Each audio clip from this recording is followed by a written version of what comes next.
భారతదేశంలో కూర్చొని మీరు పాకిస్తాన్ని ప్రేమిస్తుంటారు. మీరు పాకిస్తాన్ అంత ప్రేమిస్తే దయచేసి పాకిస్తాన్కి వెళ్ళిపోండి. ఇక్కడ ఎందుకు?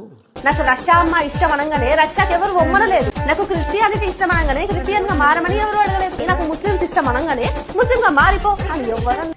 పాకిస్తాన్ ఇష్టం అయితే పాకిస్తాన్ కి పోవాలి. మీ మీద తిరగబడితే మీ పరిస్థితి ఏంటి? కానీ క్లైమాక్స్ అభి బాకీ హై. మై డియర్ పిల్లపిత్ర అక్క, నువ్వు స్కూల్కి వెళ్ళాల్సిన టైంలో స్కూల్కి వెళ్ళి చక్కగా చదువుకొని ఉండుంటే ఇప్పుడు ఈ పిల్లపిత్ర లాజిక్ ఎత్తకుండా పవన్ కళ్యాణ్ గారు చెప్పింది చెప్పినట్టు అర్థం చేసుకుని ఉండేదానికి.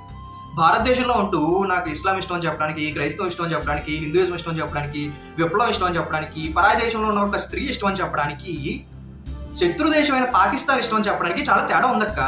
నీకు అర్థమయ్యేలా చిన్న ఉదాహరణతో చెప్తా విను. ఇప్పుడు మీ నాన్నగారిని ఎవడో వచ్చి ఒక కత్తి తీసుకొని పస్సామని పొడుస్తా ఉంటే ఆ పొడుస్తున్న వాడిని ద్వేషిస్తావా నువ్వు? లేక హే అంకిల్ భలే పొడుస్తున్నారు, అంకిల్ అంటే నాకు చాలా ఇష్టం అని అంటావా? అనవు కదా. బుద్ధున్నోళ్ళు తండ్రి వైపు ప్రేమ ఉన్నోళ్ళు అయితే అంటారు. మరి నీకు అవి ఉన్నాయో లేదో నాకు తెలియదు. పవన్ కళ్యాణ్ గారు పాకిస్తాన్ పొమ్మని చెప్పింది కూడా అలాంటి వాళ్ళనే. పాకిస్తాన్ నుంచి ఉగ్రవాదులు వచ్చి భారతీయులను చంపుతా ఉంటే పాకిస్తాన్ ని సపోర్ట్ చేస్తూ, పాకిస్తాన్ మీద జాలి చూపిస్తూ ఆ ఉగ్రదాడులను సమర్థిస్తున్న వాళ్ళని పాకిస్తాన్ పొమ్మని చెప్పారు పవన్ కళ్యాణ్ గారు.